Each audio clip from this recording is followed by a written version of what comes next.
another episode of Pickin and Grinnin. Today we have Jimmy Old School Flips joining us. So we're going to let him tell you guys what he's all about and what he's got going on real quick. And then we'll get into what we're going to try and do a topic on, which is are you a reseller or are you a collector? We tried that last week, but we just let Kevin talk. So we're going to try it again this week. We may just let Jimmy talk again today. So let's see what Jimmy's got to say. Well, gentlemen, I'm all about ice cream sundaes. Like, if you can get a good ice cream sundae with like whipped cream and chocolate syrup and some cherry on top, I'm all about that. That's what I'm all about. That's awesome. But I'm also a reseller. I sell a lot of toys. Toys are my thing. My YouTube channel is mainly picking, where I go looking, GoPro on at the garage sale, kind of having a little fun and picking items and then kind of showing what they're worth. And then, just a little fun. My whole thought on it is, some people question, oh, it's not worth that much. Okay, I'm going to show you what I bought it for and an idea of what I think I will get for it. But the main thing is, like, I feel like I do a pretty good job. Like, if you can find something like this for cheap, you should buy it and consider flipping it. That's kind of my approach. Like, I'm not there to educate everybody totally, but hey, this works for me. I've had a successful business buying this kind of stuff and flipping it. If you can find it cheap, maybe consider buying it. Nice. And then I do this podcast. Yeah, I know. Tell them about your podcast you got going on. It's the number one. It's the self-diagnosed number one. Pocket Change podcast, right? Yeah, Pocket Change. Formerly, the artist formerly known as Pocket Change. We are now the Reseller Leftovers podcast with my good buddy Joe Philly Picker and my good buddy Dan in Demand. Love Philly Flipper. Philly Flipper. Yep. The Philly Flicker. I need to talk to Dan and figure out how he's selling on Poshmark, because I just got my first sale on Poshmark this year, and I use a bot to do all the sharing and stuff. So I don't understand how he's doing it. Well, he is an ambassador over there, so he knows. Yeah, well, I'm an ambassador of one. Is he an ambassador too? I don't know. I think he's an ambassador. Yeah. So you're higher. You're higher than him. No. No. We're ambassador too. Oh. It goes to number one, then number two. I think Podunk Picker's actually Podunk Picker in our chat. He's actually an ambassador too, if I remember right. Ooh, what's up? I've never. Hey, Corey. Hey, what's up, Corey? And Ping is here. I've never even. My wife tried making an account on Poshmark. I don't know if we have an account or not. And I've never sold anything on there. That's for sure. I've never listed anything or sold anything on Posh, so I don't know a lot about it. Oh. So, do you sell on Macari? I have in the past. I don't anymore. I mess with Macari a little bit. I mess with Amazon early on, and then I've done a little bit of Whatnot, and Facebook I do for local stuff. Right. But majority right now, I mean, most of my eggs are in one basket. I'm not afraid to admit that. Like, it's 95% eBay. Nice. I see you got. I see you got a collection going on back there. I've finally decided I can spend a little bit of money on my collection. For the longest time, my collection was just like stuff I found here and there at yard sales. But I finally, and actually, I bought a bunch of Transformers recently that are pretty good. I know somebody's got a lot of knockoff Transformers. I'm sure they'd sell you to collect. They won that. Hopefully, those are going back home. Yeah. So you got a Voltron over your right shoulder there. Yeah, I got a little. Yep. This is like the '90s version. I got that from a Ken over SSK promo. Yeah, got that from him. I just picked this up there on top. That Nintendo up there. Sweet. Oh, nice. Yeah, I decided I paid $80 for it, but I'm like, I'm keeping it. The Voltron just reminded me of what I didn't have as a kid. I was the kid that had we didn't have a lot of money, so I'd get the one Voltron line and then You had, like, what color? You had the it yellow. was the didn't black you? one. I had the black one, the center Yeah, one. at least you had the good. It was the one that opens up and you can actually put the figure inside of it. Yeah. But you know how hard it is to play Voltron with just one line? Yeah, you're like, I'll form the torso, and then you just kind of sit there. Yeah. Oh, that's great. Growing up, I had the Lions. And then my brother, who's a year older than me, he had the one that I want now. It's like the Matchbox cars, it's like spaceship. Oh yeah. It's by Matchbox, and it's a bunch of spaceships. Not my Voltron. I want that one now. I mean, that's like on my bucket bolo, grail list to find that. So yeah, these Transformers that I got, I did pick them up on a good deal on Facebook. I paid a lot, but these are in the box still, and they're in really good condition. So yeah. Anyway. Are they real? So if you're not sure if they're real, Grams and Pops can help you with that. Yeah, they have it authenticated on speed dial. Yeah, they got your hookup. Yeah, I watched that video where they won their case. I was really happy about that. I'm so, because I know that was real stressful for them, and I was real happy that they won their case. Viewers, if you do not know, go watch their latest video, and they will tell you all about. I was kind of hoping, hoping they. Go ahead, Jimmy. Were they older ones? I didn't see a lot on it. I just heard about it. They made a Facebook Marketplace buy, and I think they were supposed to be like the masterpiece ones or whatever they're called. Yeah, some of them were, and then there were some other ones in there. Those are heavily fake. Yeah. I got you. So I was kind of a little too late to tell them that now, dude. Thanks for nothing. Yeah, I was kind of hoping. I was kind of hoping they'd get to film the whole courtroom thing. That would have been cool to watch, but they didn't get to do that. So Jimmy, I guess you're a collector then, not a reseller. I am now a collector. I get, yeah, that's a tough one because I was a reseller first by far, and I've just now started keeping stuff. Like, since part of it is because we finally bought a house. Like, I was renting for, when I was in Colorado, I was renting. Now that I own a house, I'm like, I don't plan on moving. I can grow my collection a little bit, and I kind of call it it's definitely my collection, but there'll be a day I sell it. It's like an investment / collection. Like, I can have these toys that I really love and have them as part of my collection, but one day I can sell them for a good profit as well. So. Yeah. So I'm not, I have a collection and I'm not losing any money on it. Is the way I look at it. Yeah. So you said you were in Colorado. I think I heard your name several times. To me, I'm just gonna say this: it's amazing how many YouTube resellers I keep finding like every single day. It just blows my mind. And yours is one of the names that I heard for a long time. I've heard Kevin mention it, and but I saw you back probably, I guess, New Year's. You had popped on a live with Eric. Just yeah. So I went and started checking out some of your stuff. And you said you came from, were you in Denver or just somewhere else in Colorado? I was in the Denver metro. I was about 15 minutes. I was in a town called Thornton, which is like, it's in the metro area. It's right there north of Denver. Yeah. Yeah. Is that where you grew up or? No, I'm kind of I was born in Arizona, and then I grew up in Northern California as a little kid. And then when I was 11, we moved back to Arizona.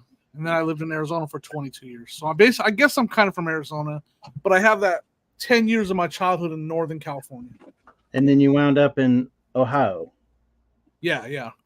Just cost of living stuff. So you're up there you're in the Buckeye State, is that correct? Apparently. We're like in I'm Apple. sorry. Wait. I've just found out that our state fruit is a tomato. So Corey said ask you about your construction career. It was very short-lived at the age of 16. I fell through a ceiling. What? Yeah, and then I literally was like, I'm done.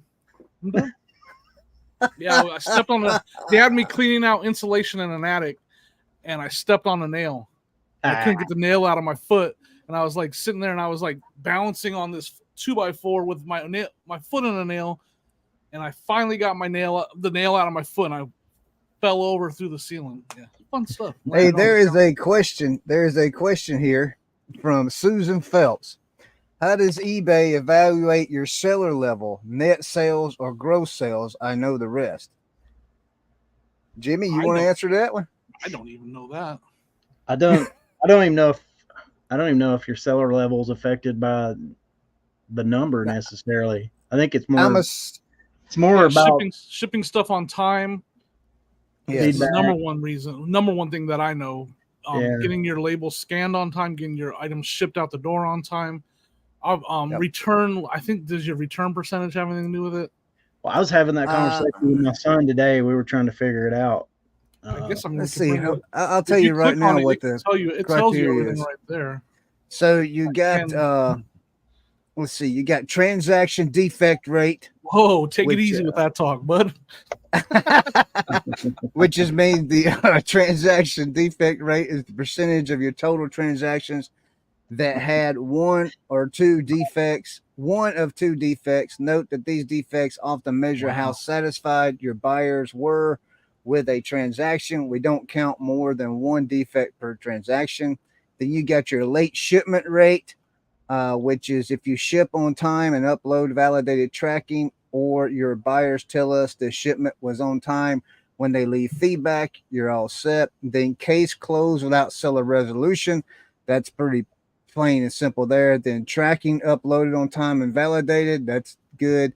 And then transaction of sales is part of that also. You got to, it says to be top rated. It says you must have at least 100 transaction or $1,000 in sales during the last 12 months. Yeah, I didn't know you had to have 1 day handling. I didn't know that. Oh, that's for a top rated plus. Plus, gotcha. So let me tell you this. Let me tell you what I did. Now, I might have royally screwed up. I might have. I don't know. Well, we're gonna find out. By the way, Jimmy, this is like once a week. He says this. This is once a week. Yeah. This one. You might want to consider a name changed for your channel, Royal Screw. I mean, I'm just throwing it out there. I'm just throwing it. Good idea. So Monday sales. Way I do my sales is I'd have 1 day handling time on it, meaning everything that sells, like everything that sold today, tomorrow morning, I'll get up, I'll make my what sold video on it, and then I'll put a label on it and send it out the door, go to the post office. So Tuesday morning, I got up, I had 5 orders, I did my video, I packed everything up, put labels on it, put it in the car, went to the post office, went to do some things, and stopped by the post office at 1:15, 1:30ish, and they were closed. And I says, well, I will come back after 2 o'clock because I got to go back out to Walmart to get some tape. Yeah. Well, I got distracted because I got a $300 sale on Marketplace that I was talking through, and I completely forgot to go to Walmart, completely got to go back out of town. So I'm sitting there later that night, Monday night. I said, man, I forgot to go to the post office. I said, well, I'll just do it. I mean, that's Tuesday night. I says, man, I'll just do it. I'll just do it tomorrow. And my wife looks at me and she says, you won't be going to the post office tomorrow? I says, why not? She says, because they're closed. So here we are. I don't know what's going to happen because you got them to the post office today, though, right? Yes. They all went out this morning. But here's the thing. I mean, are they going to ding me on 5 packages because they don't roll on time? Because the labels were uploaded on time. So I don't know. I don't know what's going to happen. I could have really messed up. You might be okay because of the holiday. You might. Yes. Because I was thinking that too. Did you make sure they got scanned when you dropped them off first thing? Oh yeah, I always wait on mine. I always get the receipt and everything. Did they sell Tuesday or did they sell Monday? They sold Monday. Oh, okay. Yeah, you're screwed. Yeah, that's the problem. Yeah. I'm just kidding. I don't know. Yeah. So here's the thing. A lot of people are like, well, it'll be okay. You got it out. Well, that's 5 packages. That's going to put me below that 3% mark because you got to stay above that 3% mark to be a top rated seller with your seller level. So there's my screw up for the week. I don't know. I know in the past, my experience with eBay on that is they won't really help you with any of that stuff until you lose top rated. Even if it says your next evaluation, you won't be top rated. They won't do anything until you actually lose it, and then they will evaluate it. That's my experience. I've had that before where they're like, nope, you haven't lost it yet, so we're not going to worry about it. If you do lose it, contact us then. and then There's we can evaluate things. There's a box company. I won't mention their names, but they seems like every time I order from them, they immediately print the label, and then it's several days before it ships. They've been better as of late, but for years it'd be that way. It'd be like, I wonder how they must know they already have the weights already. Yeah, I don't know, but I don't think that qualifies for your 1-day shipping, in my opinion. Just that's my humble opinion, but you know, it definitely doesn't. Yeah, I mean that's because creating a label has nothing to do with the handling time, really. I mean, it's out the door. I do the 1 day. I do 24-hour handling time. Always have. It's not been the only thing that I will say that it did make difficult for me, that I haven't done them in a long time, was when I was doing what sold videos. The one day handling makes that a little more challenging, and I don't do those anymore. I thought about doing them again, but man, I just remember those because I pack at night, and I remember those nights of pulling orders and trying to record at the same time. Man, and if you mess up and you have to re-record and stuff, oh man. I'm not gonna lie, I used to yell at these balls right here. I'd be like, tell this guy to get his act together. Like, what is he recording over here? Yeah. So I stopped doing them, and that was a big reason why, because it was like that time crunch to get that. Do you enjoy YouTube? Let me ask you that. I never ask many YouTubers if they actually enjoy it. Do you enjoy it? I've talked about this a lot. There's a lot of people that probably heard me say this, but like, because I did what solds to start, and I liked them at first, and then it really became felt like work, and then there was not a lot of reward. Like I wasn't monetized, and in the monetization, then when you find out when you get monetized, you find there's not a whole lot there anyways until you really blow up or whatever, which I haven't. So I quit for like 7 months, and I reevaluated everything. I was like, what do I want to make out of YouTube? And so I totally dropped the idea of making a lot of money, trying to get shout outs, trying to get people to mention me. Like I dropped that whole mindset that I had that a lot of newer YouTubers have. To me, it was unhealthy. So I dropped it. And then I came back and said, I want to make it a hobby. I want to have fun. And the number one thing I want to do with my hobby, like most hobbies, is I want to be really good at my hobby. And so I studied on how to edit videos and how to how to put together a decent video and quickly, and I'm always trying to get a little bit better and better at the quality of my videos.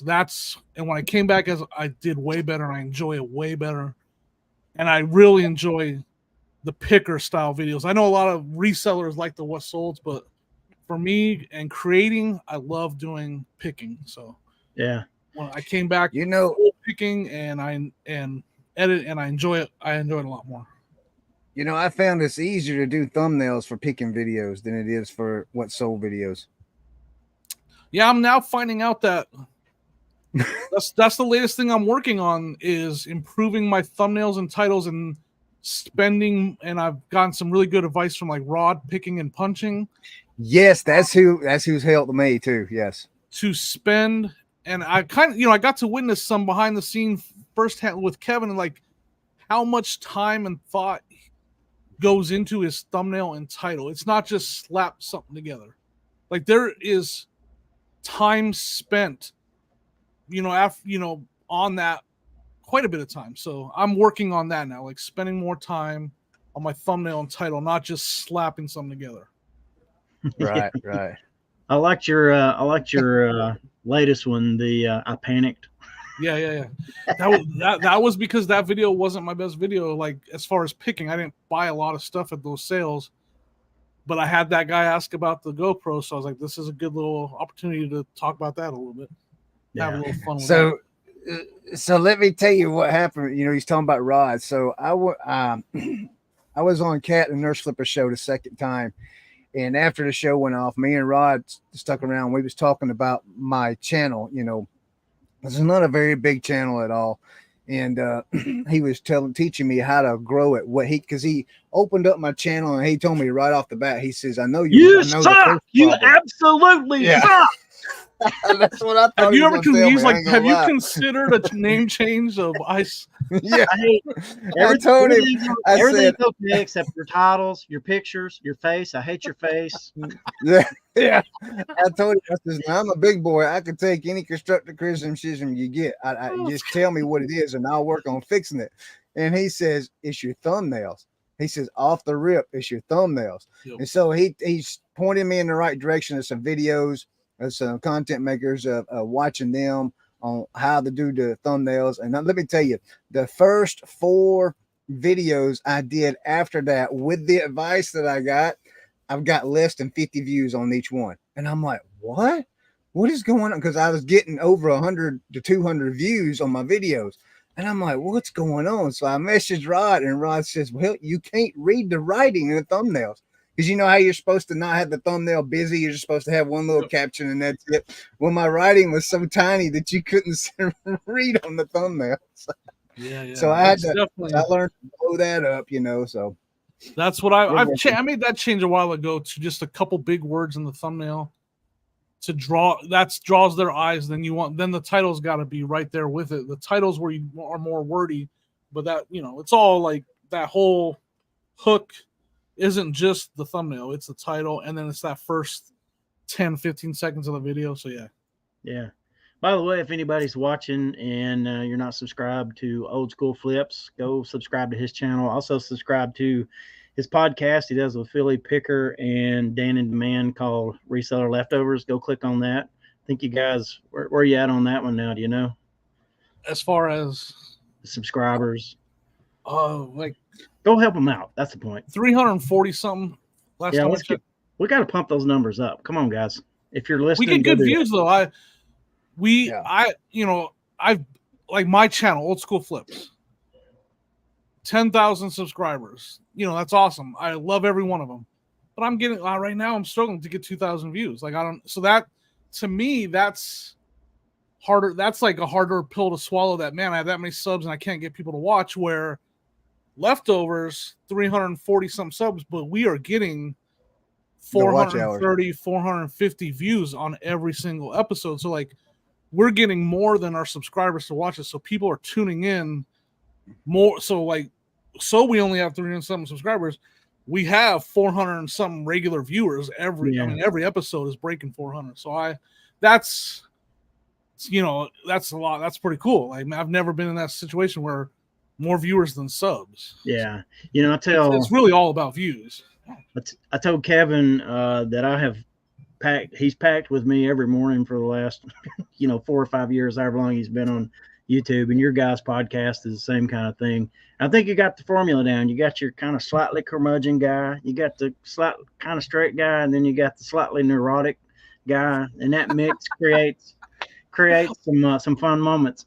Yeah. Kevin did give us an idea for a third person last week, and we're still waiting to try him out. So we're gonna see how that chemistry works there when we get him on as a guest.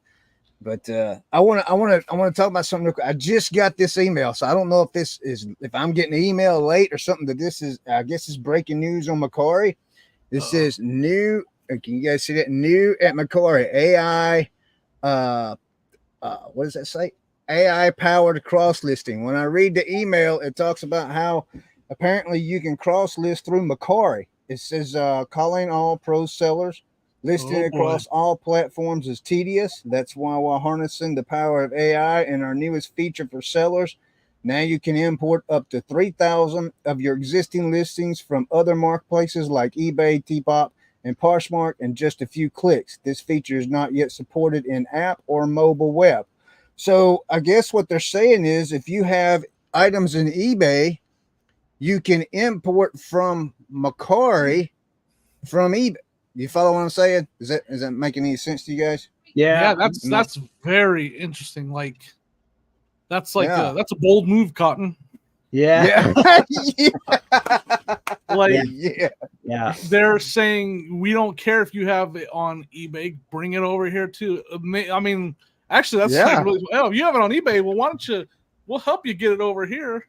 Yeah. That's and if it's free, man, I'll do because I sell on Macquarie.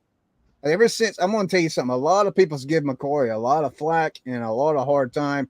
And honestly, I wish they hadn't changed their return policy back to where it was, because I'm going to tell you something. When they made that whole change, I had record sales on McCory that I've had all year. You know, my sales just started going out the door on McCory, and I hadn't had sales all year.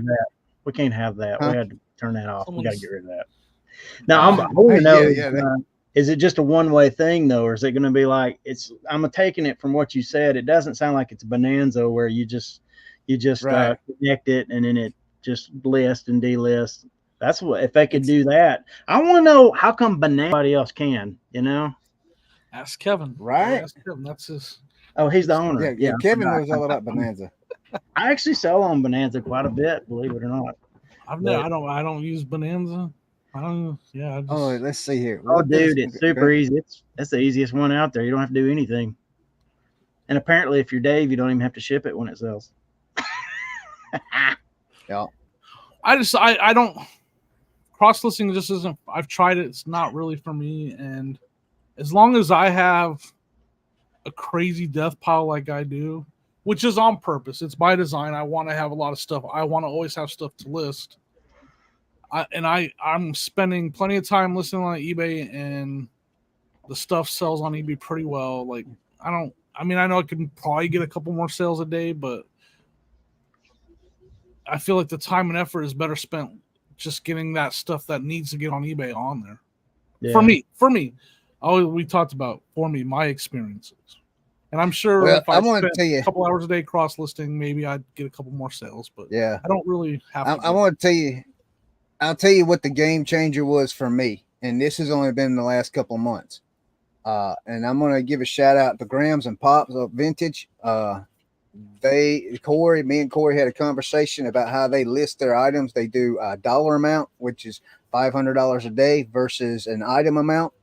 I went to that method. I actually I took everything off of my store. I did $200 a day for a month, run that test, and it was doing really good. I took everything off my store after that month, and I put it all in my drafts. And each day I was adding things to the drafts, and as I was listing, I was pulling stuff out of the drafts up to $500 a day, and I was adjusting price. I was adjusting titles. I was adjusting descriptions and shipping. I changing everything over to flat rate or free shipping, depending on how much it weighed. And that has been a game changer for me. I list $500 a day now, and my sales have almost tripled in a month since I've been doing that. And up to this point, it's almost tripled now. I mean, I've had record sales weeks that I haven't had in over a year since the pandemic era, and that's been longer than a year. So, I mean, I don't have any numbers like you at all. Yeah, I just like list. You said, that's my experience. You know, you just list. You don't look at. When I have free time, I list. Like, you know, if I run out of pictures on my phone, then I take pictures. Like I just, you know, I keep my phone full of pictures, and when they start getting low, I go take more pictures. But yeah, I just list. Like, whatever's on there. I don't have a number at all. We've just in the last few weeks started actually keeping a draft bank. My wife, she's the demon lister in our house, but she you know, she'll do like 30 or 40, right? And I'll be like, you know, if you'd have done like 20 of those and just held the other ones in the draft bank, you wouldn't have to like do that every day, you know. And she's like, I can't. I find it took me a while to talk her into. It took me a while to talk her into just putting them in a draft bag. But I think she's liking it now, because as soon as she gets up first thing in the morning, she drops 15 of them, and then the rest of the day she can, if she gets a lot done or not a lot done, it's not going to matter, you know. Even though she's pretty disciplined about it. So. Yeah, I mean, a lot of it comes down to, like, I know with Corey, it comes down to the time that you have. Like, I know they do they have a listing day, where me, I list in the morning. Like, I wake up before I do anything, especially Sunday, Monday, Tuesday, Wednesday. Like, I wake up and I sit on the couch with my dogs and I list. Like, that's just like my routine. Like, I don't have to. I don't really need a bank, because that's like my routine, to wake up and list. Now, during the summer, Thursday, Friday, Saturday when I'm out picking. Then I listen in the evenings. Like I got home today after picking, and I was listening after. But yeah, it's just like that's kind of my routine, and it works. I enjoy it. It works for me. You know, my dogs love it when I'm on the couch with them and they're sitting with me, and like, and you know, I got TV on. I'm not really, you know, I got YouTube playing, and I'm working, so and I can sit on my couch and hang out with my dogs. So, how many items you think you list a day, Jimmy? it literally ranges from 10 to 35, just depending on the day. It really does. So you do it by number, not by dollar amount. I don't though. I just list. Okay. Like I don't even know how many I listed today. I have no idea. But I know it's more than 10. I just don't know how many. Right. So I don't really look at I'm kind of bullish, I guess, about some things. Like I only look at 2 numbers for my business. I look at 2 numbers. The money coming in every month and the money going out every month. That's it. That's all I look at. I don't look at individual sales. I don't look at, like, as long as my money going in and money going out at the end of every month is good to go, then I just keep rocking and rolling with what I'm doing. That works for you, right? Yeah. I mean, now tax time, I have to look at more numbers, and I do. And I keep track of them. Right. We keep track of them, and they're all there. But like, I don't like when I sell something, like in my mind, like, oh, I know I paid $20 for that. I sold for $120. Like, you know, there's fees and but I still made money, and you know, I have a good idea that I'm not, you know, it's just like all in here though. Like I know I'm not losing money on any item I sell unless I put on whatnot. Yeah. There was a story I heard some comedian tell about his I guess it was his dad or something had a some kind of shop, and so he's like, you know, he went to business school and everything, and he comes back to help at the shop, and he's like, we need to close everything down for a couple of days, and we need to do inventory. And his dad drug him into the back room and said, you see that spool of leftover was like some kind of fabric up on that top shelf? He said, that's the first thing we had in the store, and everything else is profit. Now get back to work. Yep, exactly. I think about that all the time. Like as a business, I'm so into the green that it almost, like I could almost say, yeah, I'll sell everything, because like as a business, I've never been in the red. It's always been profit, and it's just over the years, like as a business, I'm so into the profit that I could just I do look at it that way a lot of the times. Like sometimes when I get an offer on something that I've had for a long time and it's kind of feels like it's a lowball offer, I'll be like, you know, I'm in the profit on everything in here, so let's just get rid of it. That's what I was fixing to ask you. You know, when you go out, say, so I do a lot of bulk buys. When I say bulk buys, when I go to a yard sale, I buy multiple items. That's a bulk buy to me. I go to a thrift store, I buy multiple items. That's a bulk buy to me. Yep. So that's what I was going to ask you. Me personally, if I sell an item that's paid for everything that I've got in that buy, then the next time somebody sends me a mediocre offer, or not necessarily a low ball offer, but probably lower than what I would normally take, I normally take it because everything's paid for already, and I'm in the green. Is that what you're saying? Like you would do, or? When I used to do what solds, I had a saying that I guess it kind of bothered some people, that I would say that's all profit after fees. Like when I would sell something that came from a bulk buy, I would hold it up, all profit after fees. And that was one of those items that came from, like you said, a bulk buy. And I'm like, I sold enough, I'm already in the profit.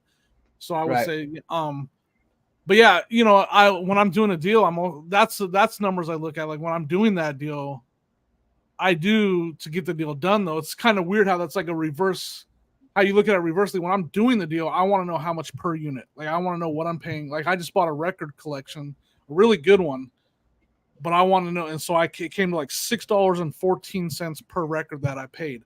I want to know that in my head, but then I already know when I sell 4 of those records, I'm going to be in the profit. Like I'm going to be good. Mm-hmm. So like at the deal, I want to know, but afterwards, after I sell and I'm in the profit, then I'm like, whatever. I don't even look at that. After I sell 4 or 5 records that give me the profit, I'm like, whatever. Now it's all profit after fees.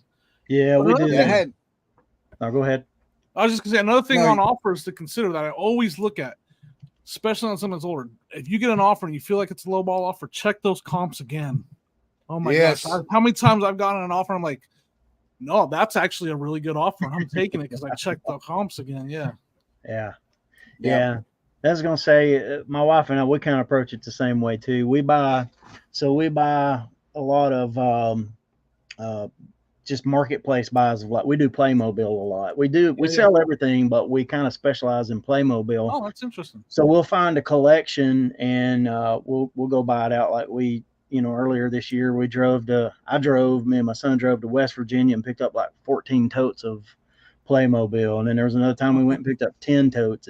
But we approach every single one of those that way. We're looking at like, okay, we just immediately get some stuff listed. It's going to get the money back. And it's like everything else is profit. We did the same thing a while back. We found this like fundraiser garage sale for this cat rescue place. And we bought it's probably like 300 and something items.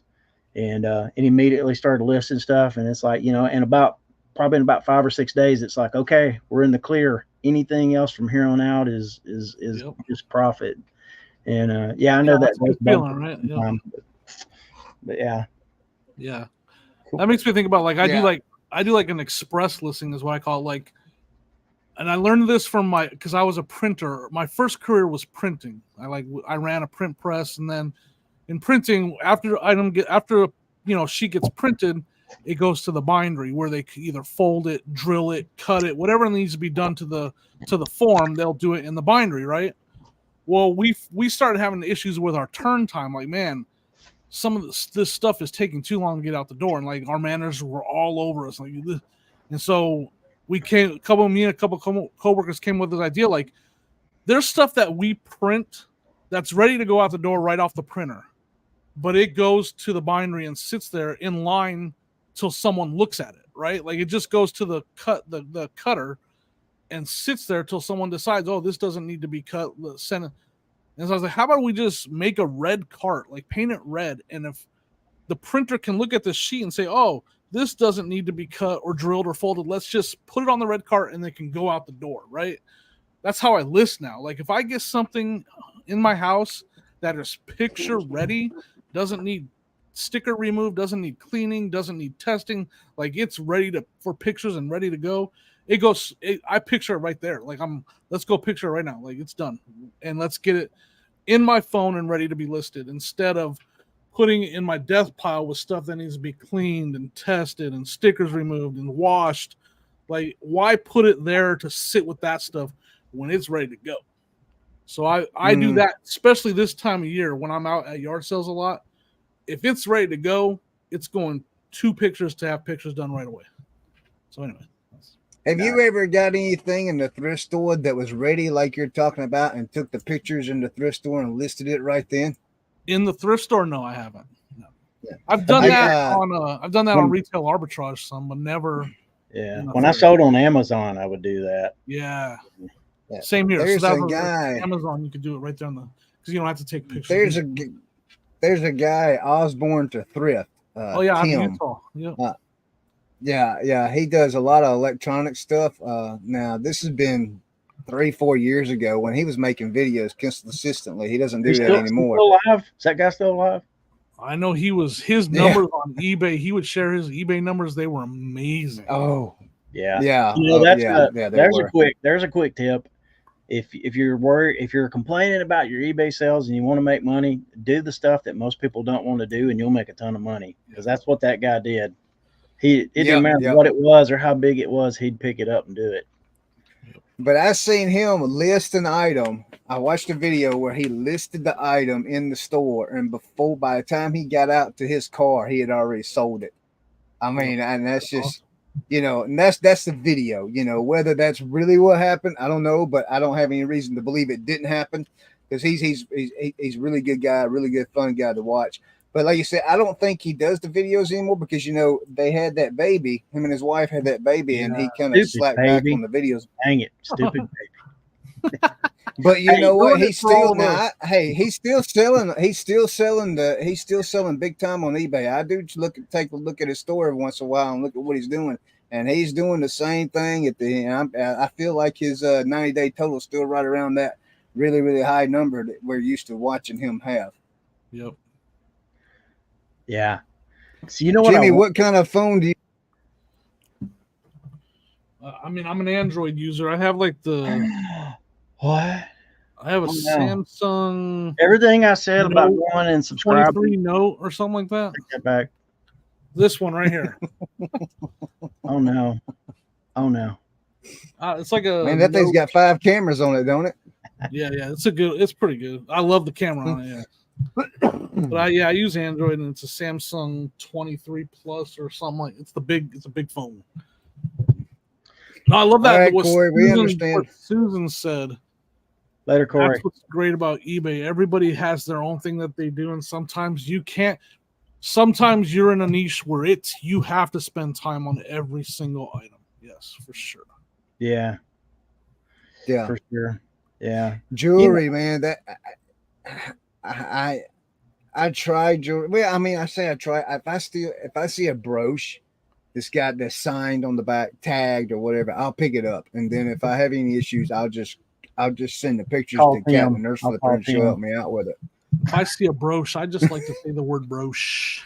Yeah. And I definitely emphasize on the it's a brooch. You know what I wanted? You know what I wanted to do, Jimmy, when we got you on here? I wanted to intro you. What'd you want to do? Go ahead, sir. I wanted to intro you, and I wanted to be like, Do it. This is going to be our Barbie episode, and we brought in a guy who's all about, knows all about Barbies, blah, blah. And I was wanting to see how you'd react. I saw this. I heard this. There was this radio show. Why didn't you tell me? We had already talked to him before time, but there was this radio show.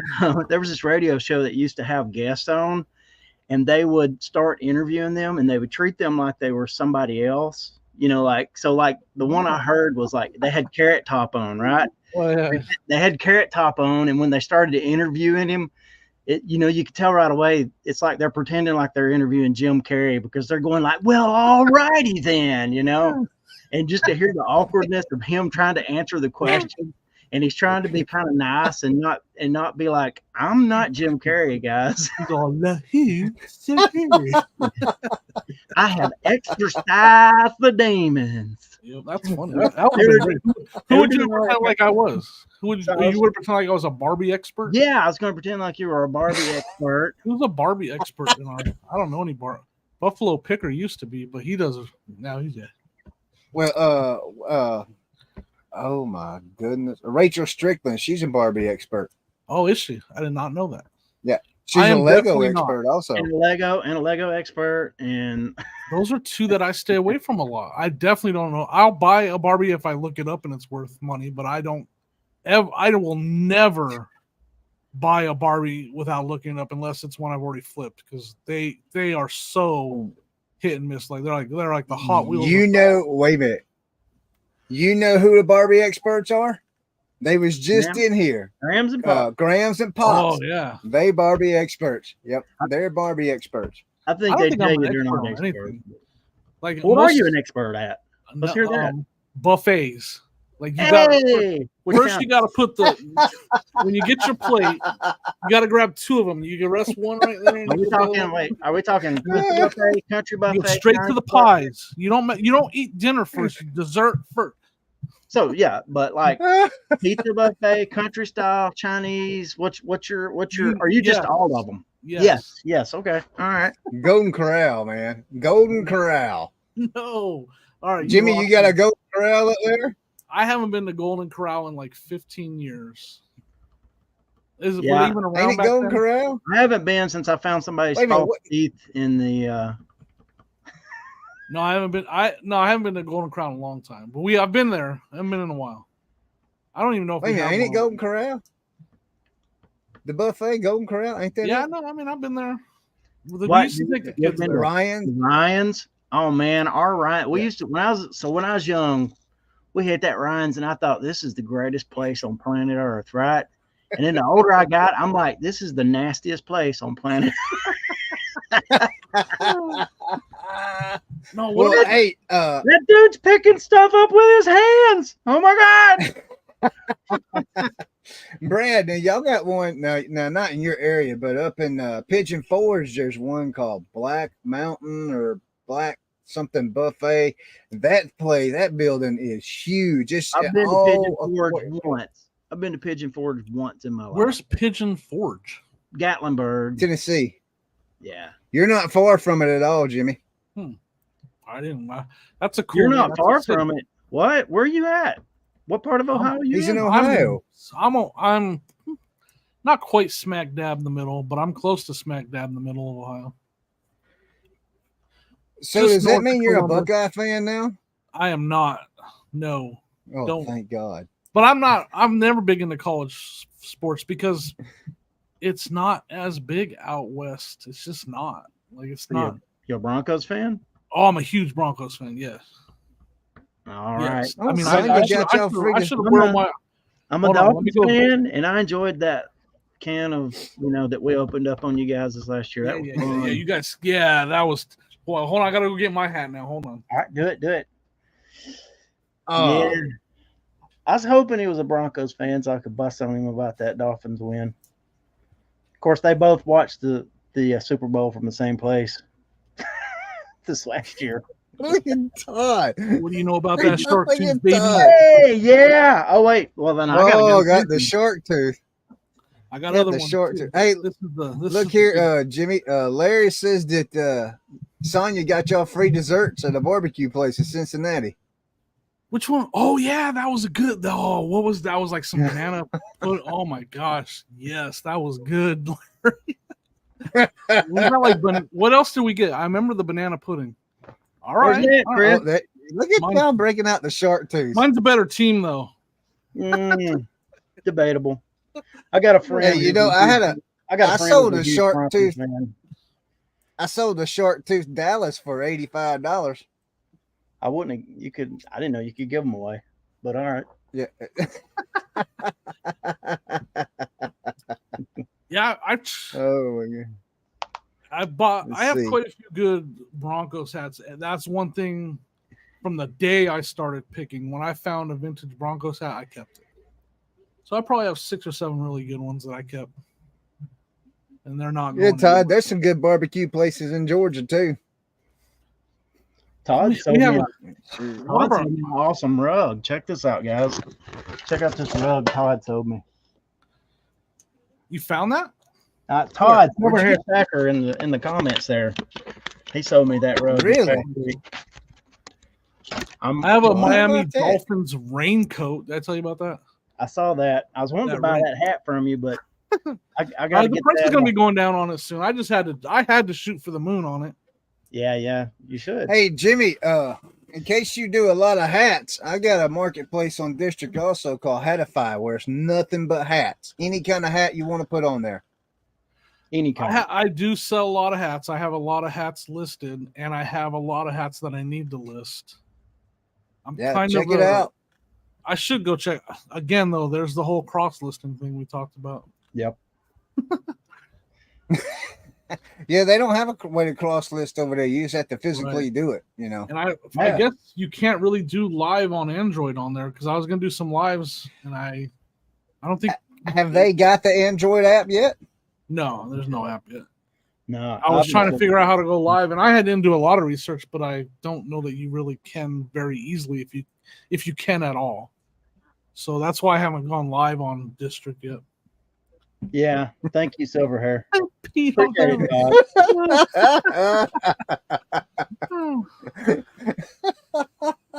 That's great, man. That's great. So, Jimmy, tell me the story about how your let's see, it's Reseller Leftovers podcast, how y'all got together and what was the idea behind it? I mean, what started All it? right. I was a real drama queen in my previous podcast. Nice. You gonna And I- name drop it? Which or one was that? I left a disaster in the wake behind me.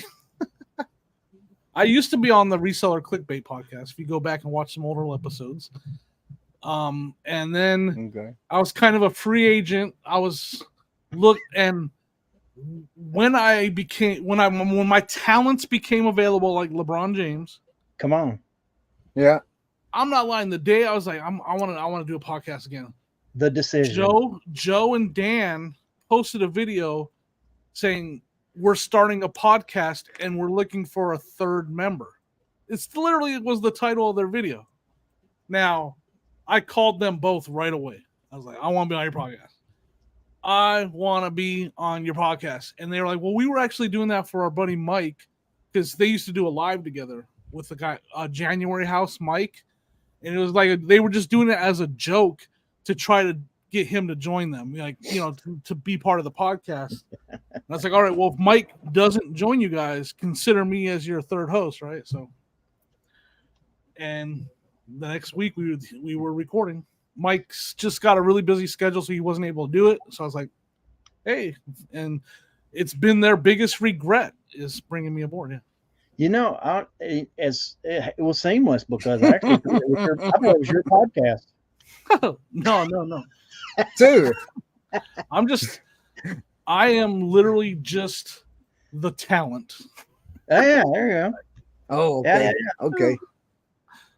Love it. Nah, all right, y'all got a great chemistry over there, man. I mean, it's funny to watch you guys. Dan it's just nonchalantly it's so funny. We're losing you, Chris. We're losing Chris. So we're getting the thing going on. He's like a knockoff Transformer right now. Hey, we lost him completely. Wow. Yeah. No, I just say Dan. That is legit. That's Dan. Like there is no character, no nothing like that. That's the real deal. Dan in demand right there. What you see is what we got. Yeah, I get a kick out of it every week, but then I'm also conflicted. I don't know if I should be laughing about what he's saying or if I should feel bad for the guy. No, the one about the banks, not want to go in the banks. Oh my god! Oh yeah. We have fun though. We have fun. I mean, it's podcasts. It is my favorite format. I enjoy. I wish it was more. I wish we had more viewers. I wish the money isn't the thing. Like I just wish we had a bigger audience, and we will get there.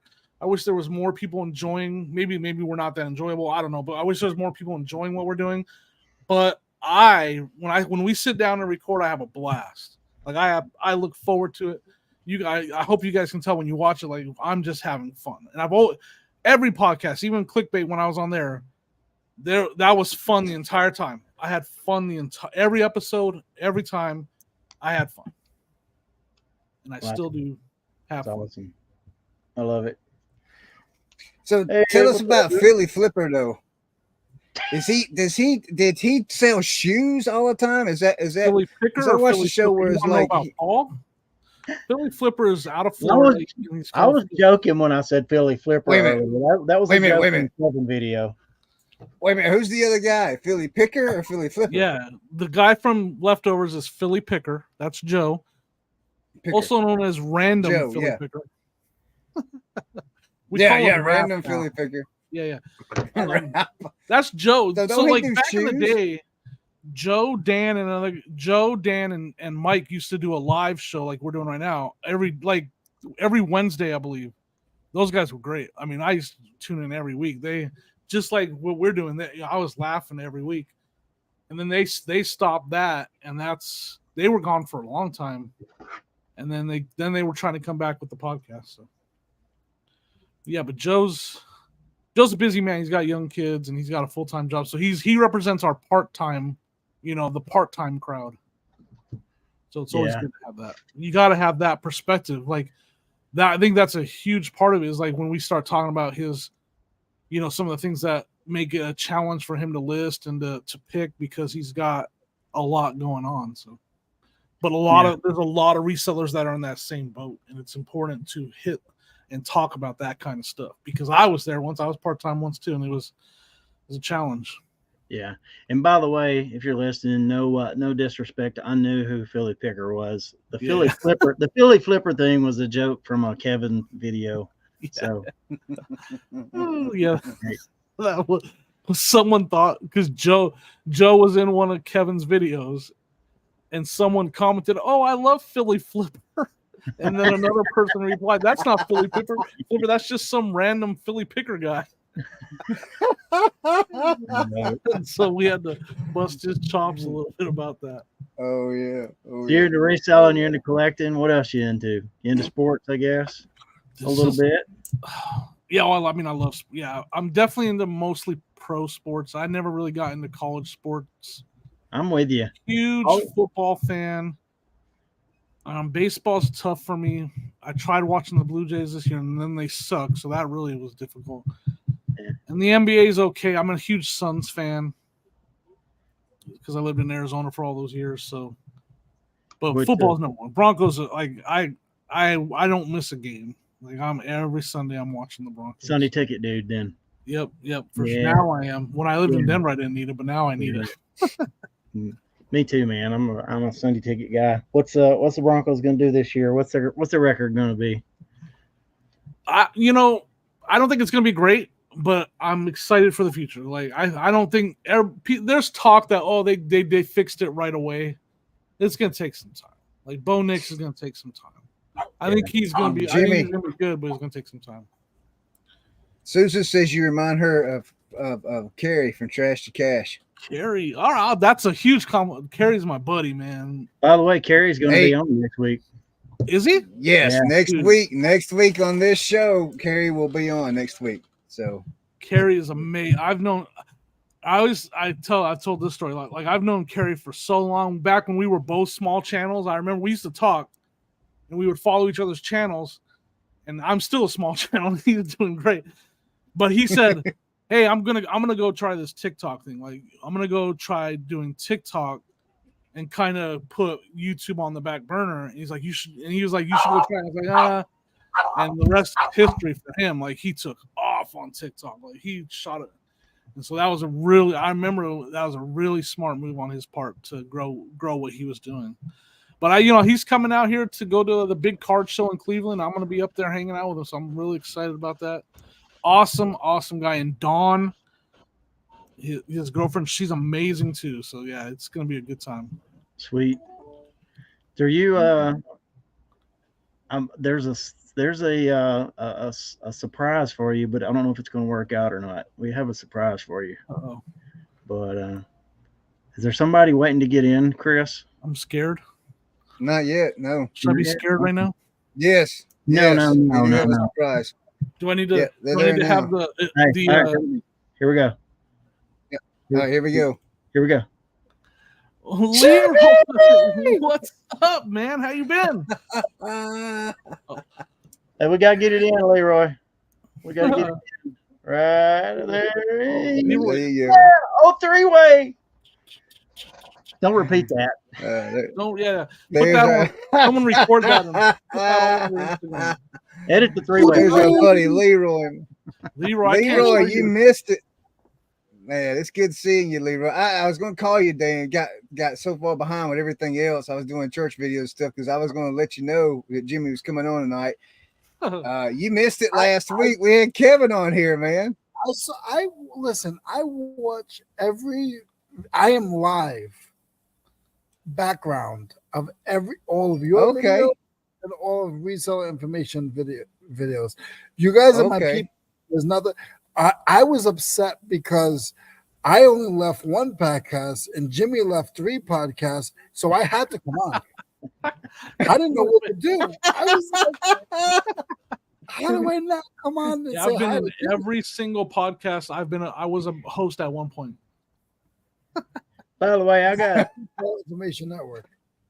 By the way, I gotta say, I met Leroy up in Dixon, Tennessee the other day, and he's way sexier in person than he is on video. He's one heck of a dancer too. I'll tell you what. Yeah.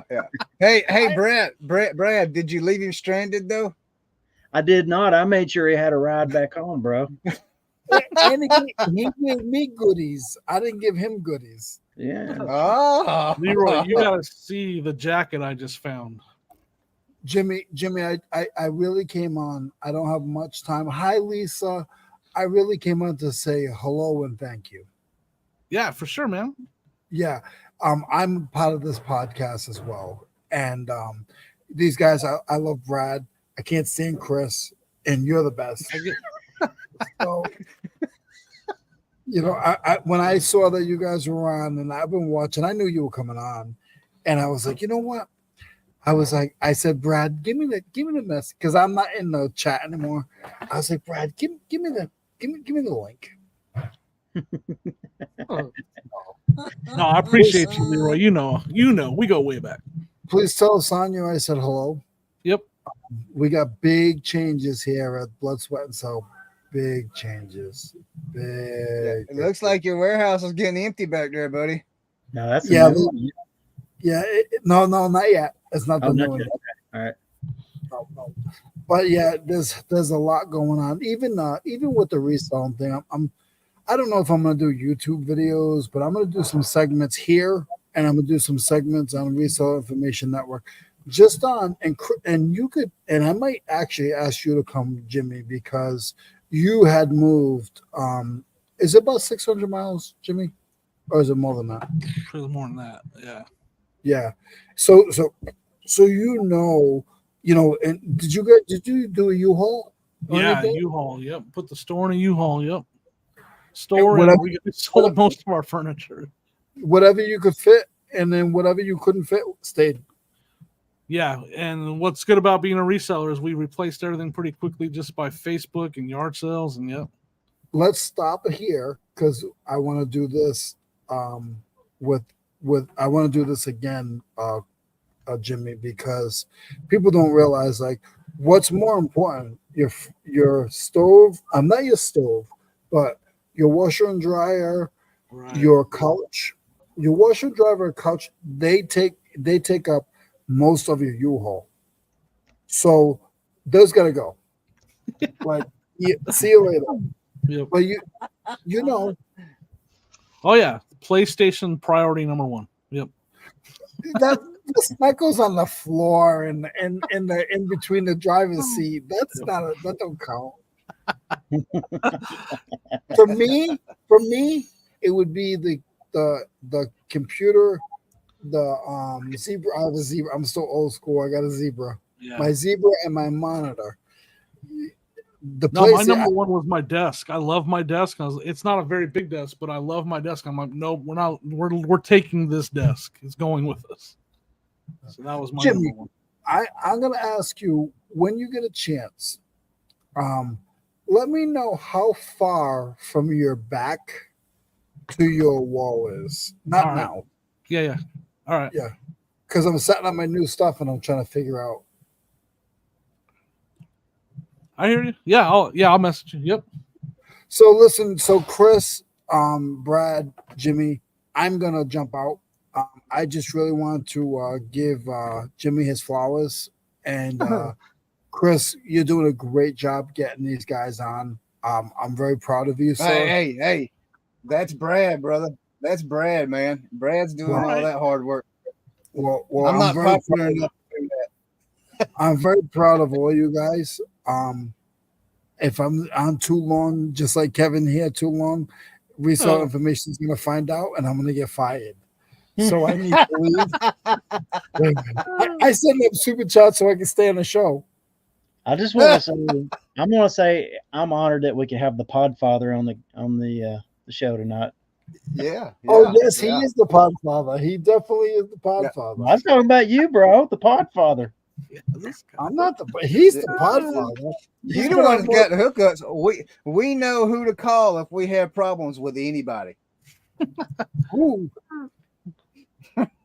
You got the hookup. Jimmy knows everybody. Jimmy is the man. Jimmy, where are you? Everybody, it's not a secret anymore. You're starting up in your area for the 127, right? No, I'm heading down into Kentucky. You're going to Kentucky. Yep. Okay. Yeah, I don't know if we're all gonna meet. I don't know how this is gonna all work. I tell you one thing, I'm meeting up with Brad. I'm probably gonna be with Brad most of the time. I think Brad and Brad doesn't know this yet, but probably Brad and Trading Post. I'll probably be around them guys. I'll probably try to catch up with Chris. I'm probably gonna be in the regular area. I don't know if I can go up high. I just don't know if I can go. I really want, dude. Me and Eric crushed it the first day in Georgia. Huh? I never been. No, me. I So don't even know anything about it. if you could go to Georgia part and like the three of us meet in Georgia part, Jimmy, ask Eric. We crushed. Tim got rain, and we crushed it in Georgia. Really? All right. I did pretty good in Ohio last year. I did northern part of Ohio. But And I'm I bet you where we would start in Georgia would probably be about 3 to 4 hours from Brad, and probably about 3 to 4 hours from me and you, Chris. Is that over there around Cloud and Canyon? Is that where you're talking about starting in there, that area there, Leroy? The 127 goes into Georgia for like 30, 40 miles. And okay, it's in that very, very corner up there. Okay, yeah, it's about the Chattanooga, near Chattanooga. Yeah, but it's not populated, but it still has enough clout, and it's not Chattanooga. So we crushed it the day that. That's a drive right there, man. That's a drive. Oh, for you, but for all of us, that's pretty close. Yeah. Yeah, believe it or not, I'm only about an hour and 15 minutes, hour and 20 minutes from there. Yeah. And Chris is probably about 2.5 hours, and I'm about 2.5 hours. So we might if I cut across North Carolina right there at the top, coming across, going into Tennessee right there, and going into Chattanooga, you want to go on the bottom. You want to go on the bottom. Yeah. So go down to 85 and pick up 75 and go north. 75 and go north. Okay. It's crazy because like Lisa just asked that, like if you get into some good picking, you'll be like out all day and you'll look up and you're only an hour away from, or like only a mile away from where you started. Like, how am I only a mile away from where I started? It depends who you're with. So if you go with the big guys, they drop it and pop it. But if you go to try to make money, and it's different. Because I go with the big guys, so we drop it and pop it. We're in and out.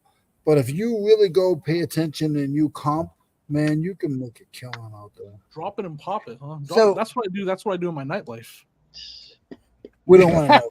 What? I'm losing. Sorry, Leroy. I'm a joke. There you go. Oh my goodness. So, Leroy, let me ask you before you take off. He gone. He got out of here. Right. Love you, Leroy. Love you, buddy. I want to see him break dance and dropping them off. That's what he wanted to do. Right. He blew in, so I'm assuming blew in, blew up, blew out. So, Brad, you've been to the 127, and Jimmy, you've been to the 127. Is that correct? Right. I've been doing it in Crossville, Tennessee, and then I've been up here in Van Wert, Ohio. Yeah. Okay. And for my viewers, I've been from Gadsden, Alabama, all the way through Alabama up through I didn't hit the Georgia part, but Signal Mountain and Chattanooga all the way up to Jamestown, and at the line of Kentucky. Yeah. Never been to my Ohio. question is it really? I mean, with everybody in the world knowing about reselling now, is it really, really worth it? I mean, is the profits really there? I mean, is it like, can you make some good money going there? I mean, you're gonna find some really good deals, or are you gonna spend $1,000 at one yard sale? You can. But here's what I would tell you to do, at least in Tennessee and in Tennessee for sure, and I'm not so sure in Alabama.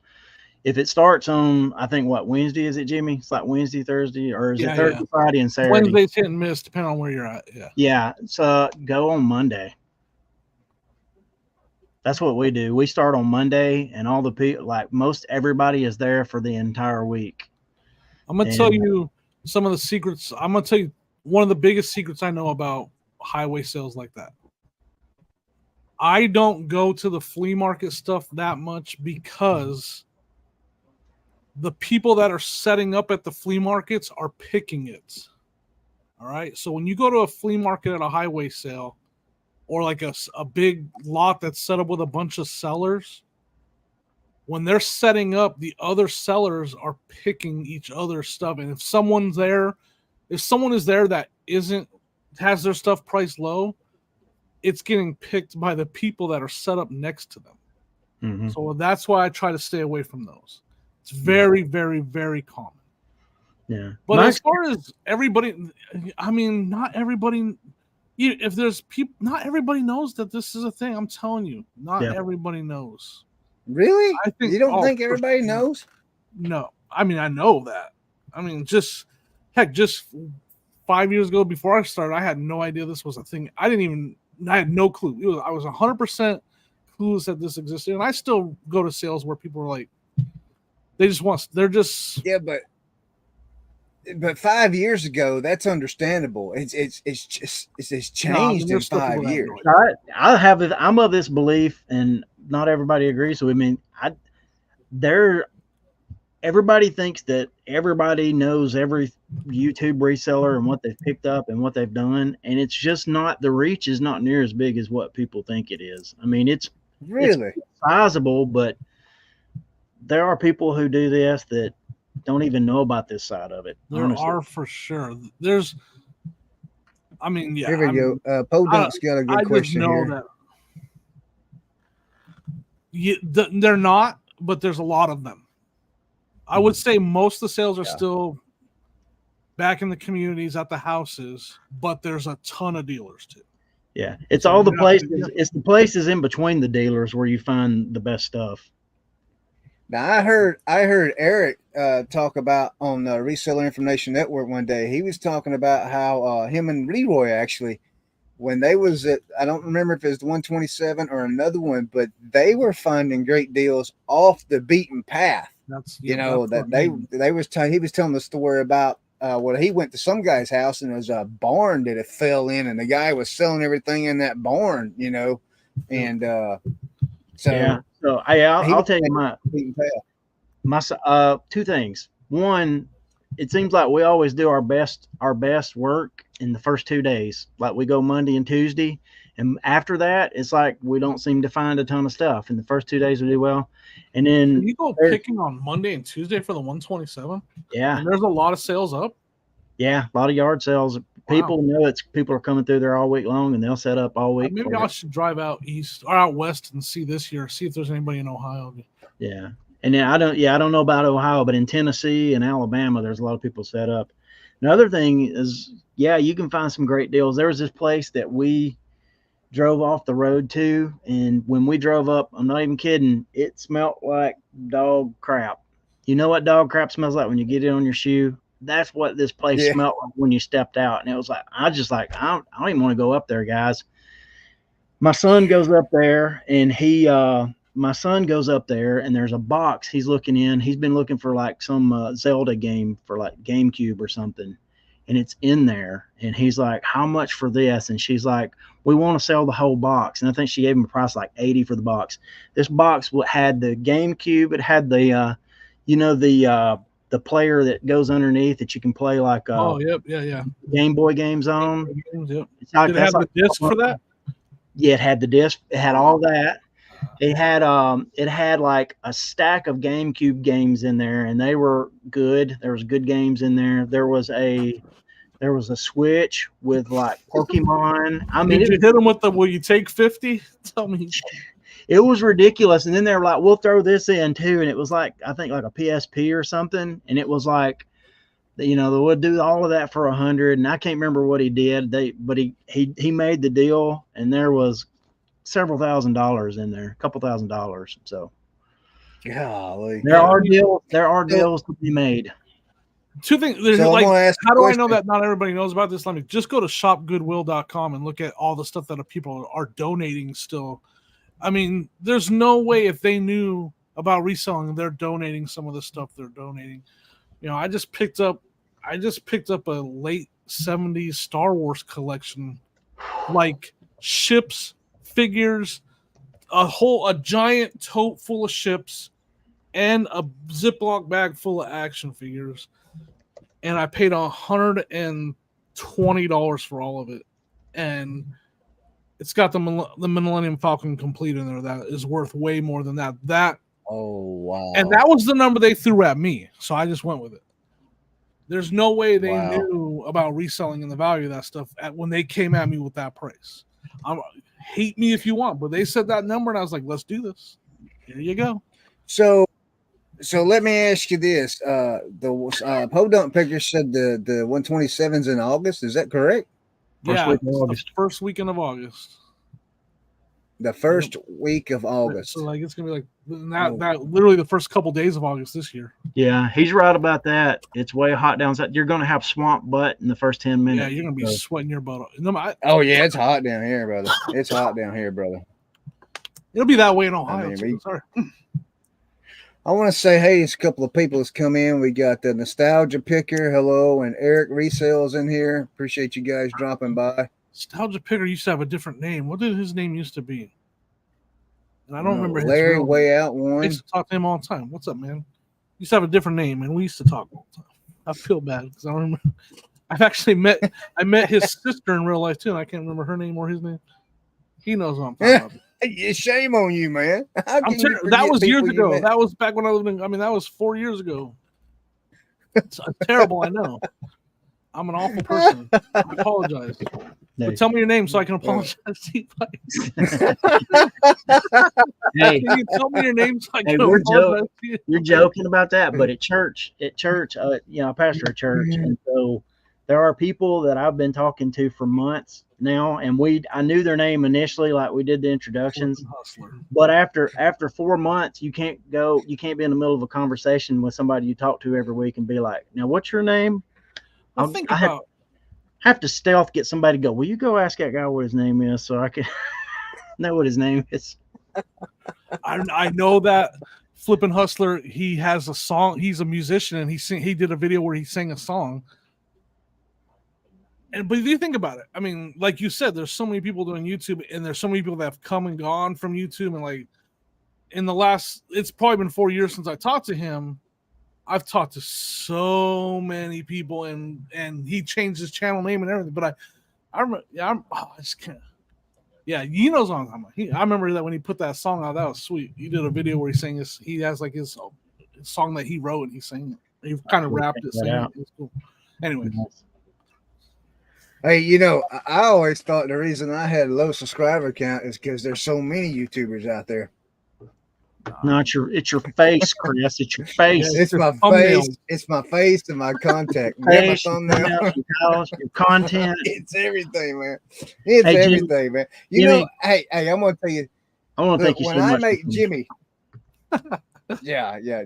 So Jimmy, you made this. You made this show. Look, I want to tell you, Jimmy. Let me ask you if you have this problem. Okay, so you guys do a pre-recorded podcast. All right. Yep. You do your videos, and then I don't know how many lives you've been on, but here's what I have found out with myself. When I do lives, I don't stumble over my words as much. I don't have a big issue with what's going on, but when I do pre-recorded stuff, man, I record it. I bet you I do it 3 or 4 times. Yep. I don't, I just can't get the pre-recorded stuff right. Do you have that problem? I did. I mean, I definitely did. I'm getting better. You get better over time. It's, if I don't even have my old videos live anymore because they're so awful. But I went back and watched my first video, and I'm like, and I was literally talking to like, this guy's terrible. This guy's never gonna make it. Like, I was like, he should just give up now. This guy is awful. So yeah, and like, it's this weird thing. Like I kind of do because my camera's not right in front of me, so I don't look at. I'm looking at you guys instead of the camera. But why is it when you're recording yourself on your camera, like you're like afraid to make eye contact with the camera. Like, what is that? I'm like, why am I afraid to look at the lens? Like I'm talking to a stranger or something, and I'm afraid to make eye contact with them. Yeah. I do it all the time. Yeah. And then saying, I was the yeah. Sure. Yeah. I know them guys are so. You just got to keep going. Just keep going and keep going. It's that trick of like you're talking to someone and you just have to get that in your head. It's just you can't see that person. I would say, look, I say stuff I have no idea what I'm talking about. I just put a video out a couple of days ago that in the beginning of it, it's a blooper of where I was in the middle of making a video, and I was just like, you just have to watch it. I mean, just what I think is the best advice for that. It's going to take more editing, but do way shorter takes. I mean, we're talking like, hey, what's up, guys? Jimmy Old School Flips here, and we're going to show you what sold today. Stop it. Boom. Yeah. We got this bottle of water. It was on eBay for 3 days. Stop it. Like, at shorter takes and then edit together smoothly. Yeah. I'm telling you. That's not. Don't try to draw out. Now, sometimes you want to have a longer conversation, and you can do that part you can add in, but stuff like those parts, just edit it quick, get it, and then bring it together in the edit. Because if you watch most people's videos, you can see the breaks. I mean, I've seen some of the behind the scenes stuff of how bigger channels do it, and they're not sitting there. So guys, we went to the thrift store. That's not happening. It's short takes like that. Yeah, I think it'll help you get better. It'll help you get better. Do you think ADH Dave does short clips? He might. There's an exception to every rule. I do. I haven't seen him behind the scenes, so I can't say for sure. But I mean, look for the cuts. Look for the cuts in look at his edits and look for the breaks. Yeah, it's like I was telling like Kevin was on last week, and I remember his first videos were like, it's like a bunch of cuts. Brother looked like Max Headroom. He was popping so much, Yeah.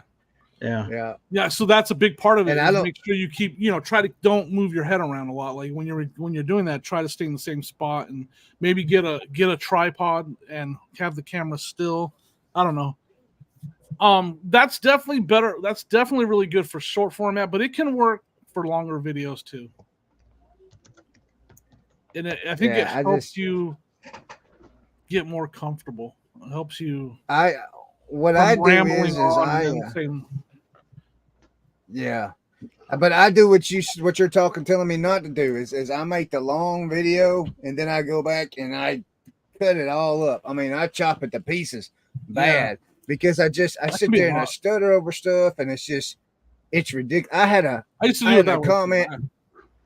I made a comment in one of my videos that I was just like, did I really just say that? What in the world am I even talking about? I mean, it's just dumb, and I don't even know where it come from. So I had to cut all that out. And it's just crazy. But I don't understand, because I get on here and I'm live, and it's like I'm fluid. I try to be real in all my videos, and I think, my wife gets on to me, she's going to be like, look, they're going to think you're really retarded. You do not need to put that out there. And I'm like, but I'm being real about myself. You should edit that part out. Snip. Right. So who do you use, Jimmy, for your editing? Do you use Filmora or something else? Yeah, I use Filmora. Yep. I use Wondershare. Yep. Somebody else told me, Johnny told me this morning about Filmora. I think I'm going to try it up, because I still using what come on my laptop. I think it's like iMovie for Windows or something like that. The thing I will tell you is Filmora, you have to have a pretty good computer for it. So make sure, check what they recommend spec wise. Like you have to, for it to work really good, you need to have a good video card and a decent computer, or it won't. It'll lag and it'll have problems if you don't. So I would recommend it. For me, it was the first one I ever used, and I know it so well that I couldn't change. I've tried changing. I'm like, man, like this. I know this editor backwards and forwards. So like to change would be. I've tried DaVinci Resolve, and it's so different. I know it's good, but it's so different. It would take me a while to learn it. So right. just make sure, like, it can really bog down a computer if you don't have the right setup and the right video card and stuff for the processing. So just make sure you do a little bit of that research before you go on. And I know now it's a monthly fee now. When I got it, I've had it for so long that it was one-time buy, and they actually went to like this monthly fee thing, and they were going to screw all the people over that did the one-time buy thing, and people fought for that. So now I'm still good because I paid up. I was grandfathered in, but I think they have a monthly fee now, so there's that too.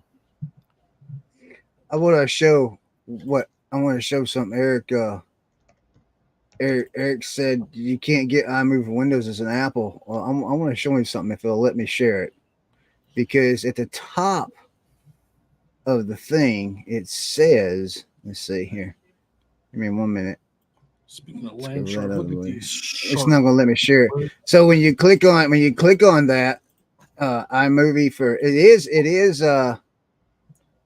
a movie maker, but at the very top of the program, when you open up, it says iMovie for Windows. Nostalgic Pickers Todd. I see it in the What? chat. No, I was just saying Nostalgic Pickers Todd. Now that I see it in the chat, I remember his name is Todd.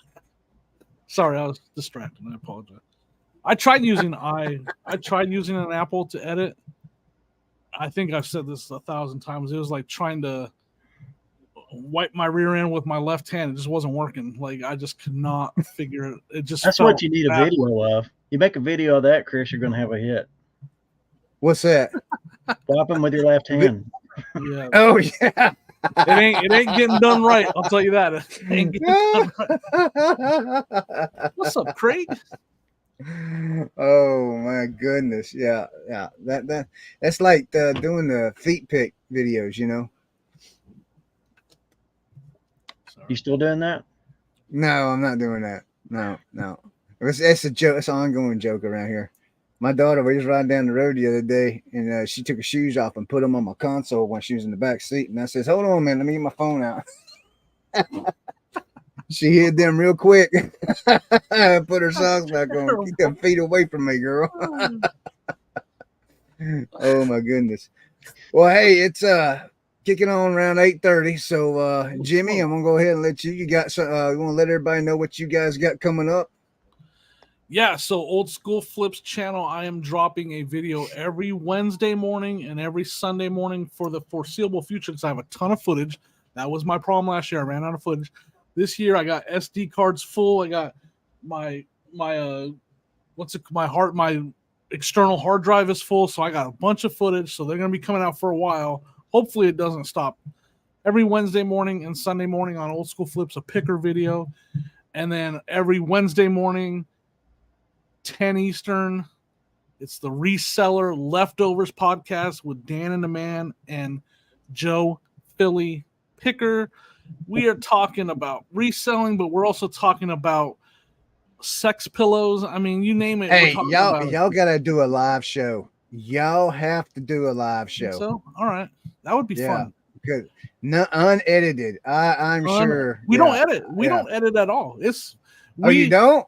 We don't edit. Heck no. We're talented, bud. We don't edit. That takes extra time. There's been maybe 4 edits the whole time. Yeah, we don't edit. Oh, wow. It's just I That's download it. It goes That's right because up. somebody said something that was just way too over the line. Yeah, when I said that about no, that's true story. I download it and I upload it. There's no edit. Love it. Oh wow. Yeah. So that's easy right there. Yeah, we got her dialed in. Yeah. Again, when you have talent like me, I'm totally joking. Oh, sorry. Look at this guy. Look at this guy right here.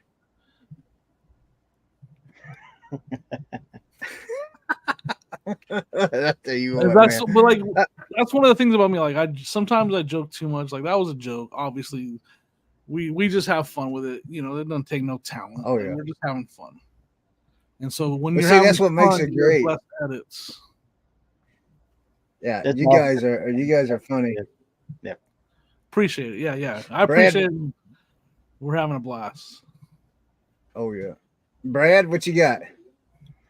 Nothing. I'm just living the dream, doing what we do every day. Thanks so much, Jimmy, for coming on. Enjoyed it, and happy picking, everybody. Thanks for everybody stopping in the chat too.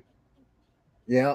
Leroy's giving me a heck in the chat. I has no talent. That's nothing new, Leroy. We know that. I ain't got no talent at all, brother. Who's I want to. If you're in the chat, I'm going to start a GoFundMe for Chris's face and thumbnail. So. Yeah, you can just get him a GoFundMe so he can get some bigger font. Yeah. Right. Honestly, I think what we're waiting on is we're going to do that GoFundMe so Chris can get a boob job. I heard that helps. A little lift. Maybe next week I'll come in here with one of them low cut shirts on. What do you think about that? I'll show off my flesh colored fanny pack. Love it. That's how we get the deal at yard sales. Yeah. Hey, Jimmy, I want to thank you for coming on the show also, man. We greatly appreciate it, man. We always enjoy our guests. They always have a good time with them.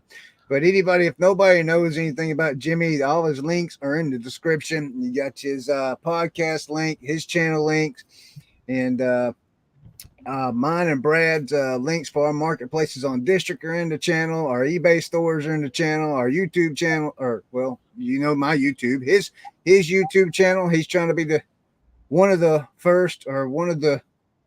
I mean, is it Brad 5 or 6 or something like that's already got 500 subscribers with no videos? Yeah, I'm going to be the first one to have 1,000 subscribers and no videos. 1,000, yeah. Now that's legendary. Yeah, right.